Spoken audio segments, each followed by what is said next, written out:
তো গাইস, সামনে ফেব্রুয়ারি মাস আসছে, গোলাপের দামও বাড়ছে। নিশ্চয়ই কাউকে গোলাপ ফুল দেওয়ার জন্য ইচ্ছে করছে, কিন্তু পকেটে নেই টাকা।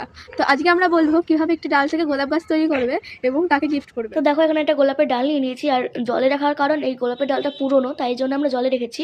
তো দেখো, এখানে আমরা মাটি ভালো করে তৈরি করে নিয়েছি, যেটা তোমাদের আগের ভিডিওতেই দেখেছিলাম।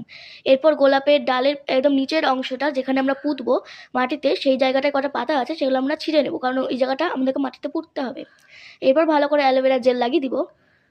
আর হ্যাঁ, মাটিতে পোঁতার সময় কিন্তু ওই জায়গাটায় বেশি চাপ দেওয়া যাবে না, তাহলে কিন্তু জায়গাটা চমকে যাবে। তো চলো, ডান। এবার আমি মাটিটায় গর্ত করে ভালো করে এটা পুঁতে দিব। দেখো, পুঁতে দিচ্ছি। আর মাটিটা কিন্তু ভালো হওয়া চাই, এবং আগে থেকে আমি জল দিয়ে রেখেছিলাম মাটিটার মধ্যে। এরপর লাগানোর পর ভালো করে জল দিয়ে দিব। 15 দিনের জন্য ছাওয়াযুক্ত জায়গায় রেখে দিলে আমাদের কিন্তু গাছটা তৈরি হয়ে যাবে। তো তোমরা লাইক, কমেন্ট, শেয়ার, সাবস্ক্রাইব করে দিও। দেখো, এরকম আরও ভিডিও বানাবো তোমাদের জন্য, তো তোমরা সাপোর্ট করো।